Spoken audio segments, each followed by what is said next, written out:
Bismillahirrahmanirrahim. Assalamualaikum warahmatullahi wabarakatuh. Untuk Waalaikumsalam.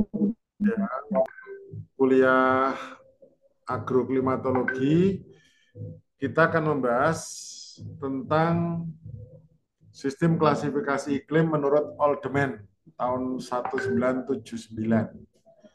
Ini waktu saya masih usia berapa itu? 5 tahun ya, atau kelas 1 SD. Kebutuhan air untuk tanaman padi, ya, kebutuhan air untuk tanaman padi ini jadi gini, tanaman padi itu usianya kan 3 bulan, ya toh. Maka idealnya selama 3 bulan ini tanaman padi mendapatkan curah hujan 150 mm atau lebih. Maka menurut Oldeman ini kira-kira bisa ditanam padi itu mulai bulan November, ya, karena Oktober biasanya belum terlalu banyak. Nah, kalau yang November, Desember, Januari itu bisa 1 kali tanaman padi. Lalu Februari, Maret, April itu masih bisa tanaman padi kalau curah hujannya bisa sampai April gitu. Tapi biasanya Maret itu sudah mulai jarang. Nah, makanya kalau kita tidak tahu curah hujan di lokasi itu, kita bisa lihat data curah hujan. Bagaimana jika kita mau menanam palawija? Kalau palawija berarti kita harus lihat data curah hujan minimal adalah 70 mm per bulan.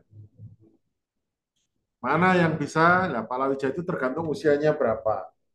Jadi sekurang-kurangnya 2 bulan berturut-turut itu curah hujannya 70 mm atau lebih. Syukur bisa 3 bulan atau 4 bulan. Peluang terjadinya hujan 75%. Ya, untuk kebutuhan air tanaman padi 150 mm per bulan diperlukan curah hujan sebesar 220 mm per bulan. Nah, ini maksudnya itu kan tadi kebutuhan kalau full dijamin ada. Padahal namanya curah hujan itu kan ada probabilitasnya. Maka dengan kita membuat asumsi bahwa perkiraan tadi benar, artinya 75% ke atas, maka kita perlu memastikan bahwa kalau untuk tanaman padi itu cocoknya minimal 220 mm berdasarkan data. Untuk tanaman palawija paling tidak 120 mm per bulan. Nah, bulan basah mempunyai curah hujan bulanan lebih besar dari 200, sedangkan bulan kering apabila curah hujannya kurang dari 100 mm, ya. Sekarang kita lanjut. Nah, misalnya ini klasifikasi bulan basah, bulan kering, ya. Padi palawija.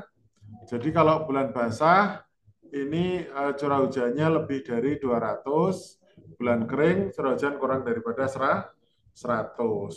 Nah, menurut Alderman ini ada klasifikasi A, B, C, D, E. Jadi ada klasifikasi curah hujan menurut Alderman. Walaupun biasanya kan kita pakainya Schmidt and Ferguson ya. Alderman ini ada klasifikasi A1, A2. Itu jika A1 ini kira-kira ya bulan basah 10 sampai 12 bulan. Nah, ini biasanya di daerah-daerah yang makin ke arah barat dan makin mendekati gunung. Ya kira-kira kayak Banyumas, kayak Bandung, Puncak. Nah, itu bisa masuk kelas A1 maupun kelas A2 karena hanya bulan keringnya 1 atau 2 bulan. Makin ke bawah itu bulan basahnya makin sedikit. Misalnya yang kelas B itu bulan basahnya antara 7 sampai 9 bulan, ya. Kelas C 5 sampai 6 bulan. Jadi kalau kita bulan bulan basahnya itu hanya 5 atau 6 bulan, maka menurut Oldeman kita ini biasanya ya masuknya kalau enggak zona iklimnya C1, C2 atau C3 atau C4. Nah, ini yang yang terjadi seperti itu gitu. Makanya nanti kalau versi old domain ya kira-kira begini.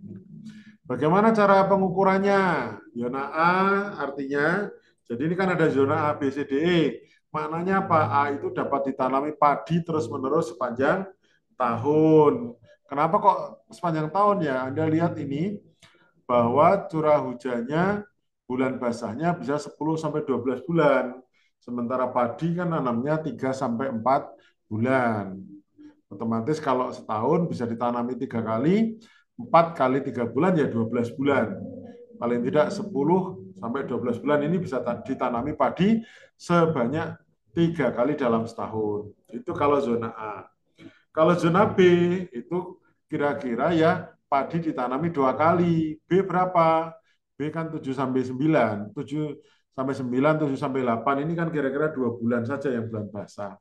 Lalu C dapat ditanami padi 2 kali panen dalam setahun di mana penanaman padi yang jatuh saat curah hujan di bawah 200 mm per bulan dilakukan dengan sistem gogoranca. Artinya kalau bisa yang C ini ditanami padi 2 kali, tapi nanamnya itu pada bulan Oktober kira-kira gitu. Sudah hujan tapi hujannya belum banyak, sehingga nanti bisa ditanami 2 kali. Itu kalau zona C. Kalau D hanya bisa ditanami sekali. E itu tidak dianjurkan ditanami padi apabila tidak ada irigasi yang baik. Contoh yang E ya, yang E ini kan kalau bulan basahnya semua bulan kering lah, curah hujan kecil. Anda kalau keluar Jawa nanti akan tahu bahwa curah hujan di luar Jawa itu banyak yang kecil, terutama yang di Sulawesi. Saya pernah ke Sulawesi itu setahun di Palu itu paling curah hujannya hanya sekitar 600 mm per tahun. Sementara di Jawa curah hujan bisa 1.500 bahkan sampai 3.000 mm per tahun. Lalu bagaimana cara pengukurannya? Nah, cara pengukurannya sama kayak Smith and Ferguson. Ini misalnya ada data curah hujan eh, selama 10 tahun ya. Bulan basah berurutan misalnya. Jadi ini kan eh, Januari, ini rata-rata berapa nih? Rata-rata karena di atas 375 masuk bulan basah. Februari bulan basah, Maret bulan basah. Lalu ini bulan lembab. Kalau kurang dari 100 masuk bulan ke kering. Makanya ini 58 bulan kering, 33 bulan kering, 38 bulan kering, sampai Oktober 77 pun masuk bulan kering. Nah, sudah mulai bulan basah adalah ini. Nah, kalau kondisinya seperti ini dari hasil rata-rata bisa disimpulkan bulan basahnya berapa nih? 5, 5 bulan berturut-turut dari mana? November, Desember 2, 3 Januari, 4 Februari, 5 Maret. Berarti 5 bulan basah berurutan. Lalu kalau bulan keringnya 4 berurutan. Jadi kalau bulan basahnya 5, bulan keringnya 4, kita lihat bulan basahnya 5, bulan keringnya 4, 5, dan 4. Ini masuknya iklim C3. Kalau iklim C3, ini masuk ke zona kira-kira bisa ditanami padi, tapi satunya memakai padi pola gogorancah. Ini kuliahnya sudah selesai. Jadi saya ulangi, ini adalah pola model Oldman tahun 79, penggolongan berdasarkan data curah hujan pakai asumsi kebutuhan air irigasi itu bagi tanaman kira-kira harus 200 mm per bulan atau lebih besar. Kalau bulan kering kurang dari 100, lalu pola Oldman ini ada zona A, B, C, D. Makin ke arah A, bulan basah makin banyak dan makin bisa ditanami padi. Makin ke arah E, itu bulan basahnya makin kecil. Ya, ini makin kecil. Lalu ini contoh soalnya seperti ini, sehingga nanti kalau Anda nanti ujian itu ada coba ini hitung pola curah hujan menurut Oldman. Yang perlu Anda hafalkan adalah ini. Oh, kalau lebih dari 200 adalah bulan basah, kalau kurang dari 100 bulan kering. Nah, bulan basah, bulan kering, lalu dicocokkan di tabel ini. Nah, tabelnya ini bisa nggak ada. Bisa Anda hafalkan ini. Kalau A ya kira-kira 10 sampai 12, B 7 sampai 9, C sampai ini. Minimal Anda kalau nebak mungkin C1, C2, C3 keliru, tapi paling tidak oh ini C. A itu full, B itu kira-kira bisa tanami 2 kali full.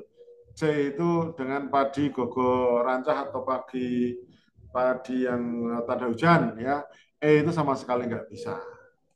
Mungkin itu untuk kuliah pada hari ini.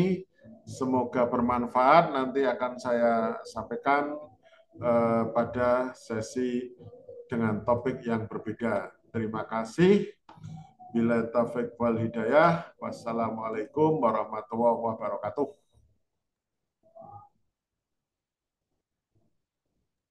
Waalaikumsalam warahmatullahi wabarakatuh.